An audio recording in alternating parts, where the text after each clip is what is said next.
I also realized, Stephen, is that they had knocked me back into a second best version of myself. Oh, okay. And I'd begun thinking, well, I'm not going to be first best Peter, so I guess I'm going to be this other guy.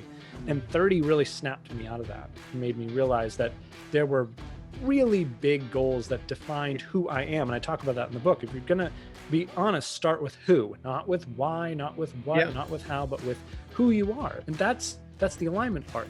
Welcome to Stuck to Unstoppable, where we interview the world's foremost thought leaders to break things down in order to help you get past your hurts, habits, and hang-ups, and finally level up and move forward. I'm your host, Stephen Scoggins. Now let's go ahead and get into today's guest and our featured conversation. You're not going to want to miss it. From the depths of 2008, our special guest today co-founded and built an Inc. 5000 marketing agency, and then went on to work with startups, Fortune 500 companies, and the automotive industry, along with Warren Buffett. As a national and international speaker, Peter Kozodoy's newest book, Honest to Greatness, is flying off bookshelves and is a must-read for 2020. Where he actually shares how using brutal honesty in life and business is one of the key factors in success and overall scalability. If you're honestly ready to take your business or your life to the next level, you're going to have to enjoy the show and help me welcome Peter Kozodoy. Peter, what's going on, man? How you doing, dude? Doing well, man. Thanks for having me. Appreciate it. Oh man, I'm loving it. Honest to Greatness, man. I mentioned the book a little bit in the intro, but I've had my chance to kind of get my arms around it a little bit, and I have to say, I love the fact of the term brutal honesty. Thank you. Because I find out that, so many people tiptoe around things. And as a result, I know for me as an entrepreneur of over 20 years myself, of multiple companies, anytime I've tiptoed around a problem, it's caused me more problems rather than facing it. Yep. How did you? It does more harm than good. It does. How did you actually come up with the term? What made you decide to write this particular book on this particular subject? Stephen, that's the great thing about writing, and speaking about honesty is I get to be honest. So to be honest, I never set out to write about, speak about, or frankly, even care about honesty. I really didn't. Out of the many failures and successes, and mostly failures that I had, to date, I was always frustrated by what I was seeing out there in the business world. And I sat down to write what I thought was a marketing book. Okay. And I queried 400 literary agents, 400, many of whom never got back to me. Some of whom did get back to me and said, please never email me again. This sucks. You'll never be an author. Three of them took a meeting, and one of them signed me. And as soon as he signed me, he was like, this is great, Peter, but this is not a book about marketing. It's a book about honesty. And I said, well, clearly I've signed with the only literary agent who can't read, because it has nothing to do with honesty. He didn't say that. Like, what are you talking about? Yeah. And of course, as I, went home and was thinking about it, I was like, okay, he's absolutely right. This is much bigger than how do we communicate as a company. It's really how do we communicate as people? What do we believe about ourselves, about society? Is honesty the best policy? What are we seeing in this new transparency that is the 21st century? And so it ended up being a much bigger topic. Now, the irony of this, Stephen, is if you had known me in like high school or my early 20s, I was voted like most likely to continue being a jerk. Like, for me to talk about honesty and transparency and vulnerability and all that happy horse crap, like this should be shocking to anyone who has known me. But I like to say, like, if I can figure out the power of this stuff, then truly anyone can. Yeah. One good thing is about that I find really clever about your book is it actually gives a lot of real world examples. One of the first of which is obviously Elizabeth from Theranos, who created the only major medical breakthrough that actually never happened. That never was, Yeah. So walk us through a little bit about what that experience taught you about honesty and why you decided to include that story, or one of the stories in the book. Yeah. What's funny is the first chapter of the book is called Fraud is Our Fault. Yeah. And it talks about the power of herd mentality and the personal responsibility that we have towards honesty, towards not just our truth, but the actual truth, right? Like the objective reality, or as close as we can agree to it. And originally that chapter was at the end.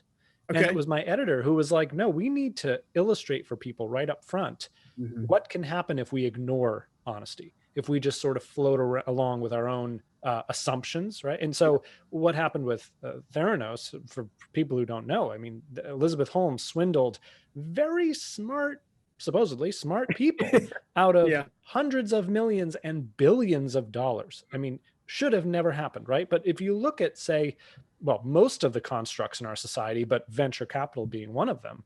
The whole idea is that they all wait and do nothing until one person takes the lead investment role and takes, the brunt of the risk. And then Yep. everyone else says, oh, well, that person jumped in, so let's jump in too. Like, Yeah. never mind the independent due diligence, never mind. This is like the classic case of how do we be a leader in our space? By following everyone else. That makes no sense. And yet I've seen it, Stephen, over and over and over again. And those kinds of dishonesty, right? Those kinds of lies, they are what can lead all of us astray, both in business and in our personal lives. Yeah. So, those are fun cautionary tales for everyone to take stock of right up front. Well, it's funny thing, a lot of the listeners that we have are all, are in business in some way, shape, or form. Either they're working for an entrepreneur or they are the entrepreneur. And I can tell you after, 22 years of being an entrepreneur myself, one of the things that I've discovered is that sense of responsibility and accountability. And I find that some of the greatest lies that we tell ourselves as entrepreneurs or trying to lead people, matter of fact, is actually that we somehow have all the answers. But what I've heard you say or illustrate in many respects is actually the best thing you can possibly do is just be straight up honest, because the truth always finds you out. It does. I mean, it's going to find you eventually, and those, I call it being out of honest alignment. When you get out of honest alignment with who you really are, what you really want, what it really takes to get there, that's that feeling in our gut that's like, oh, something's not quite right. I've had that so many times, Stephen, didn't know what it was. And then to recognize it is to do something about it, right? Like, oh, I am lying to others, myself, about what success looks like, about what makes me happy, on and on and on. And this is the wonderful gift that entrepreneurs have, but then they don't exercise it. Like, we have the gift of choice and freedom. We get to choose what we actually want. And then so many of us get boxed into what our spouses want, what our employees want, what our suppliers want, what our mother wanted for us, like, all sorts of stuff. Yeah. So tell me this, what do you think prevents people from just taking ownership and going ahead and sticking their truth out there? Let's put it that way, sticking their truth out there. What do you think prevents them? Straight up fear. That's one of the number one questions I get asked, off of keynote presentations. It's like, how do you actually get over the fear of people won't like me, I'm not good enough, all that stuff? And I came to that around, my crisis of turning 30, right, which was like horrendous for me. I don't know why. I mean, I'd built $1 million company, just gotten married. My wife and I were flipping a house, should have been happy, but I just wasn't. And, I realized that I had two massive failures as a teenager, one being denied a chance at the Olympics as a figure skater, and the other not getting into Harvard. And they were devastating. Like, that was my life track. And I was like pushed off course, and it was devastating. And I'd carried that with me through my 20s. Now, they were great fuel for building a company, right? Started my first company at 22 out of college, went tens of thousands in debt, not knowing anything. And then eventually grew that because I had those chips on my shoulder. But what I also realized, Stephen, is that they had knocked me back into a second best version of myself. Oh, okay. I had begun thinking, well, I'm not going to be first best Peter, so I guess I'm going to be this other guy. And 30 really snapped me out of that and made me realize that there were really big goals that defined who I am. And I talk about that in the book. If you're going to be honest, start with who, not with why, not with what, not with how, but with who you are. And that's the alignment part. So when I, looked around at my life, there were things missing, right? I am someone with an Ivy League MBA, but that wasn't true. I had to go rectify that, right? Yeah. I am an author. Well, I didn't have a book. I needed to rectify that. And I always thought about it in terms of what's going to be honestly important to me at 83. Like, when I look back, am I going to say to myself, it's a good thing I let fear overcome me and didn't go for any of those big goals? Like, no, that's never a thought, right? I'm not 83, but I'd be surprised if an 83-year-old said that. And instead I took the opposite tack that, I was 30, right? And no matter what age you are, there are things that are going to put you back into honest alignment with who you really are. You fight them at your own peril, because that's a fight you're going to have forever. Or we can give in and go start that business, restructure that marriage, put that kid into rehab that, is a drug problem. Like, all these, talk about brutal, right? Yeah, for sure. But nothing great can change unless the foundation is being honest with who you are and what you really want in life. Yeah. So, essentially, correct me if I'm wrong, but essentially this is the concept of the Hall of Two Truths that you speak about a lot in the book. You did your homework. Well, again, the book you've written, everyone needs to read. I believe every entrepreneur on the planet needs to read it. I believe it's timely. I believe that there have been far too many Bernie Madoffs, and there have been far too many overnight billionaires that have swindled their way to billionhood. I believe there's far too many entrepreneurs who are scared to fire team members simply because they don't want the team member to know they don't. I mean, there's not facing this dude is it's costing entrepreneurs their entire business structure. 100%. Not being honest with their spouse, not being honest with their family, not being honest with themselves, and essentially all of these different parts and pieces make up who we are as entrepreneurs and business owners. And as one yourself, I mean, you've faced some of these things. It's, one thing about entrepreneurship is you're going to face struggles, and you're going to face many opportunities to tell the truth and be brutally honest, or kind of be kind of honest, and or just be dishonest altogether. So break down the Hall of Two Truths just in general for the audience to understand. Yeah, sure. No, I in the book, I thought it was important to really take people back to understand, like, how has society gotten to where it's gotten to. Yeah. In ancient Egypt, imagine that you just came out of the market, right? And you're carrying some sacks of flour over your shoulders, and you come outside and you get hit by the blinding sun of the desert, and you trip over the stone steps in front of you and go ass over tea kettle into this bucket of just really hard melons, right? You crack your moment, by the way. What's that? That's a new tweetable moment, by the way. That's it. Ass over tea kettle. It's one of my favorites. You split your skull open, brains everywhere, and boom, you're dead, right? Well, in ancient Egypt, what would happen is you'd be instantly transported to the Hall of Two Truths. And in the hall would be a scale. On one side of the scale would be the feather of Ma'at, who's the goddess of truth, basically a pious life, right? Were you an honest, good human being? And on the other end would be your heart, like your actual cardiac organ. Yeah. And the idea was, if your heart balanced out with the feather of truth, then you were allowed into the afterlife. Now, in ancient Egypt, the entire society was built towards the idea of an afterlife and getting in versus being denied. And of course, if your heart was heavier than the feather, then it would be devoured by this crocodile god named Amit, and you would be dead, right? No Vegas style after party for you. So what happened with the Amun priests in the later parts of the Egyptian dynasties was that they got wise to this, and they decided that they had an opportunity to sell what basically amounts to a Disney fast pass into the afterlife. And the way they did it was they had these ancient scrolls, and they said, look, your odds of getting into the afterlife are much better if you have these specific incantations that are customized to you. That'll only be 30 shekels, please. And so what happened was we started to pervert this idea of truth and profits, right? Of honesty and money. Yeah. And we started to society started to enable folks to lie, cheat, and steal. And then at the end of their lives, pay a couple shekels here and there, and voila, everything's fine. By the way, the Roman Catholic Church did this. Like, it's happened throughout history. I tell some of those stories. And what we all need to realize now is that we are in a fundamentally different time. And the phrase for this is information asymmetry, right? It used to be before, those Amun priests knew something that we didn't. Yeah. Now, everyone's walking around with one of these, right? Yep. Someone somewhere is recording what's really happening. The truth comes out. We have that phrase in the English language for a reason.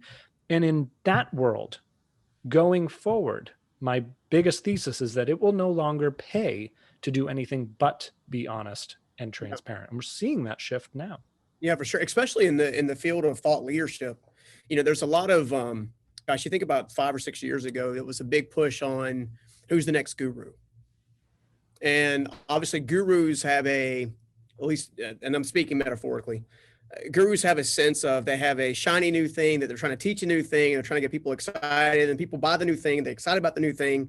And then they find out the new thing is not actually the new thing after all, or it's not going to help them in any way, shape, or form. And I think, one of the things I think your book is so timely is because I think people need less gurus and more guides. Totally. And guys typically have the history and the experience to actually say, hey, look, not only have I been where you are, but here are the steps to go from where you are to where I am. Walk with me, and I find that that's such a timely message for so many people, because I think in the world that we're in today, there is more dishonesty looming around us than honesty.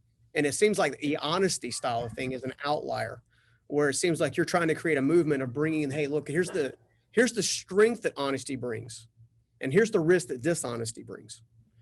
That's right. That's what I want people to see, the risk reward. And that's why, you know, in the first chapter, part 2, I tell the story of Charlotte McCourt, right? The 11-year-old Girl Scout who, you know, like any other Girl Scout, wants to sell some Girl Scout cookies, right? She's a little capitalist like the rest of us, right? And so she asked her dad, hey, like, you know, who can buy some cookies? Who do you know's got money? He says, well, I mean, a friend of mine's a venture capitalist. Why don't you check him out? She goes, yeah, great, money, awesome. But she didn't just knock on his door. What's that? A qualified lead. Yeah, exactly. Sales qualified lead, right? And she, you know, she doesn't just knock on his door and say, hey, do you want to buy some, you know, Samoas? Instead, she writes him a letter because at 11, she is frustrated with the amount of what she calls false advertising out there in the world. Pretty perceptive little girl. So she writes a letter to him and says, look, sometimes the Girl Scouts of America can use false advertising. By the way, I did reach out to the Girl Scouts of America for comment. They did not have one. She says, you know, I want to be honest with you, right? You're my customer. So here's a rating scale of all the cookies and the ones that are good and bad, right? She rates some a 10 or an 11 even, and she rates some a 1 or even a 0. She called one kind of cookie a gluten-free wasteland, right? Should be avoided at all costs. Good little writer.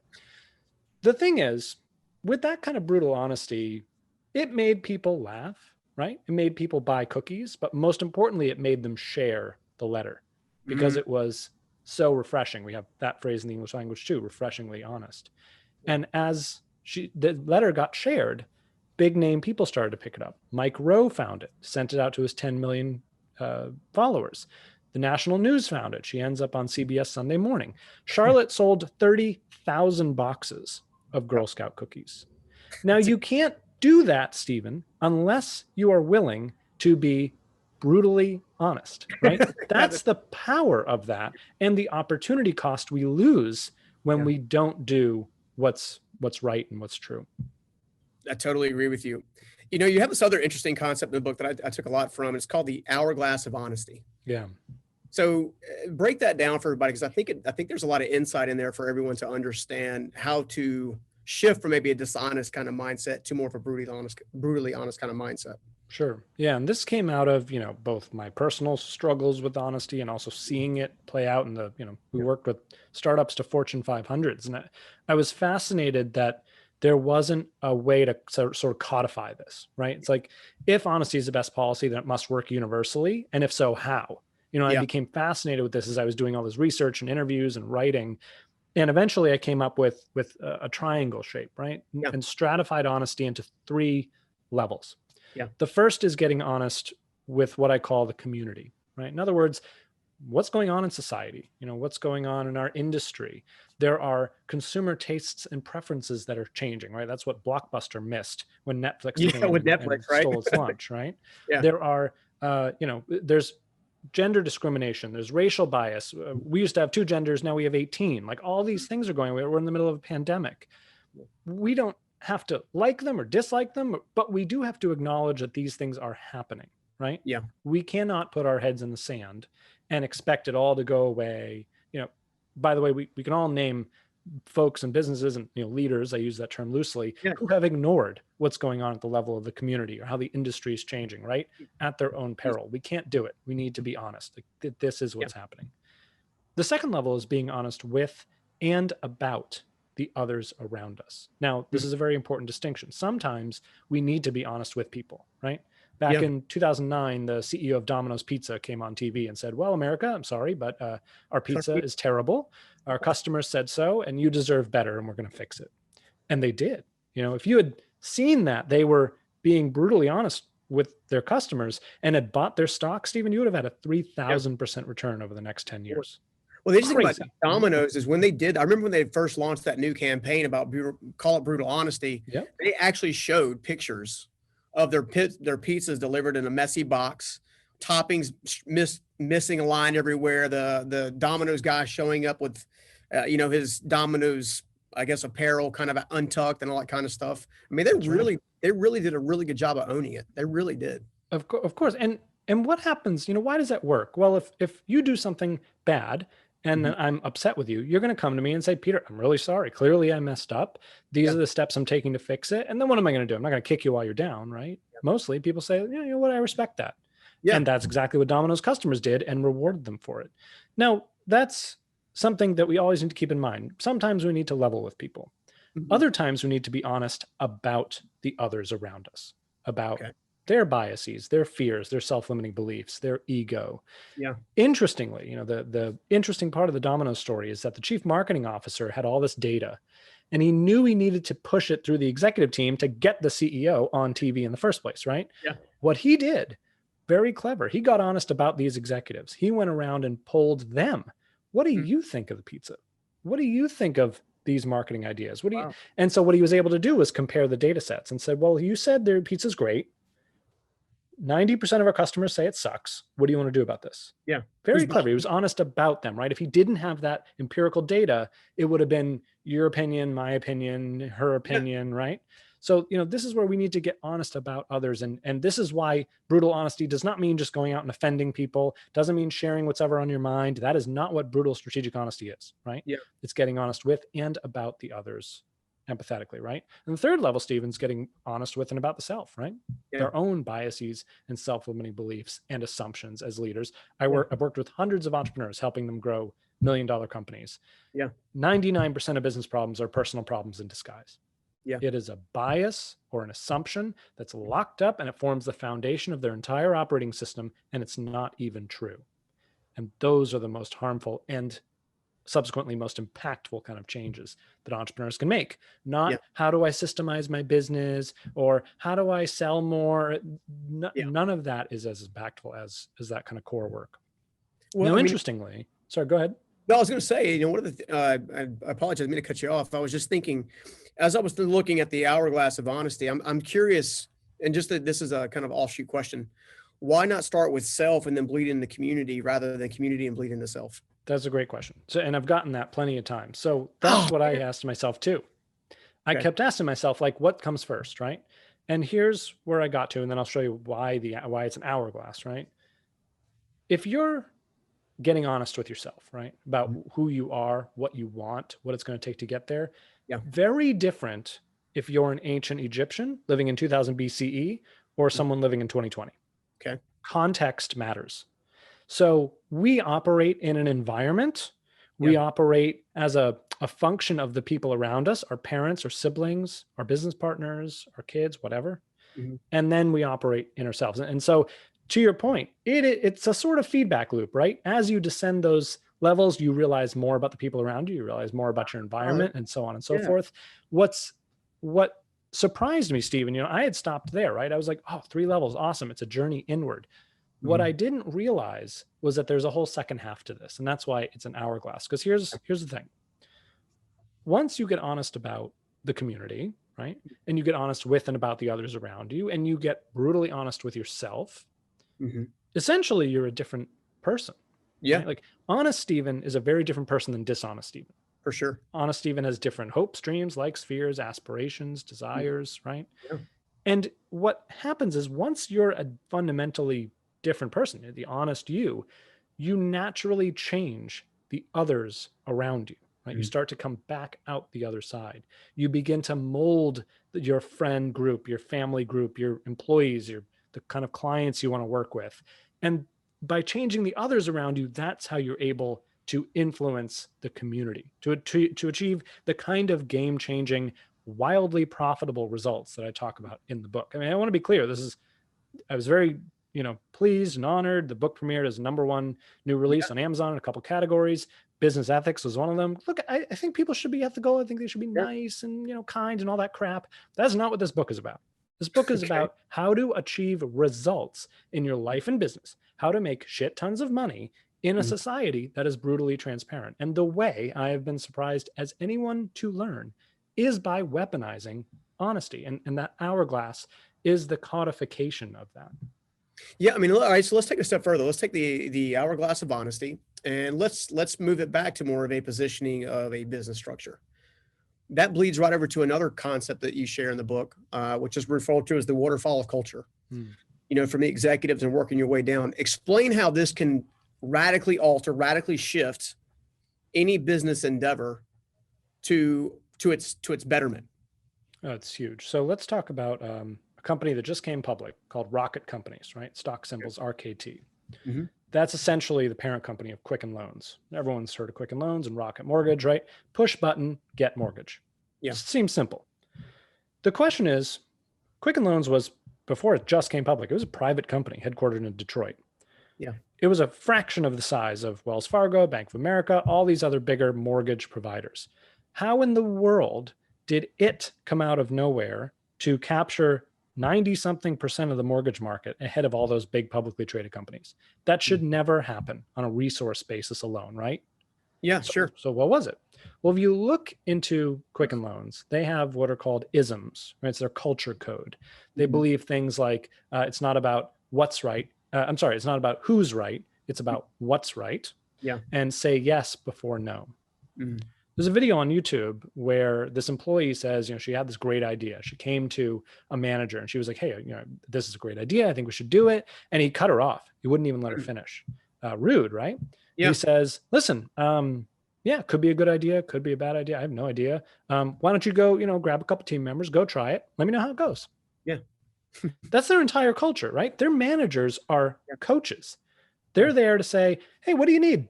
What great ideas do you have that you want to execute today? How can I provide you all the resources to make sure that happens? So that when someone said, hey, how come we have to kill a tree every time we want to get a mortgage? Why can't we just go on our phone that knows who we are and click a couple buttons? And they were like, I guess it sounds cool. I don't know. Hey, listen, grab a team, go build it. Let's see if it works and see if people like it.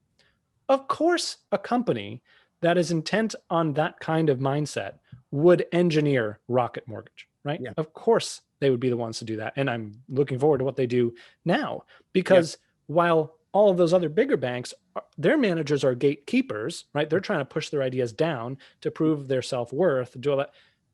Rocket Company is doing the opposite. The Ritz-Carlton is doing the opposite. They're honest about who are the real leaders here. And it's not the executives in an office, someone who knows where. It's the people on the front lines. They are the ones who are empowered to lead the company and achieve its mission. I don't know if you know this, Stephen, but at the Ritz-Carlton, every employee is given up to $2,000 to spend on a customer experience. They do not need to get approvals, permission, nothing. It's like, hey, this is your customer. You're the boss. You're on the front line here. If you need to do something for a customer, go for it. Totally different, so much trust, right? Yeah. So I've had the pleasure and honor, obviously, of staying at the Ritz-Carlton a few times at a couple different places. Been very blessed and fortunate in life. And one of the things that their culture, to your point, when I was reading about that in the book, one of the things that I picked up on very quick is I was actually imagining myself going up to the concierge desk to check, the check-in desk, and the person coming out from behind the counter, grabbing my luggage with me, and rather than calling a bellhop to come over, they grab my luggage and they say, "Follow me, Mr. Scoggins. Is everything okay, Mr. Scoggins? Hey, by the way, this is Kathy over here, and Kathy's works our concierge desk, and we understand that you like to do scuba dive." I'm like, "How'd you find that out?" "Oh, well, we messaged your wife." Like, they take it to a whole nother level. And then I stumbled across this thing. I think it was Martin Gerber. I think it was, and I think it was the ebook or E-Myth, where he said that their favorite terminology is, "We are ladies and gentlemen serving ladies and gentlemen." That's right. And they take it to a whole nother level. Once you experience that, it made so much more sense, because I'm glad you actually, I didn't know that they did the whole $2,000 thing. Yep.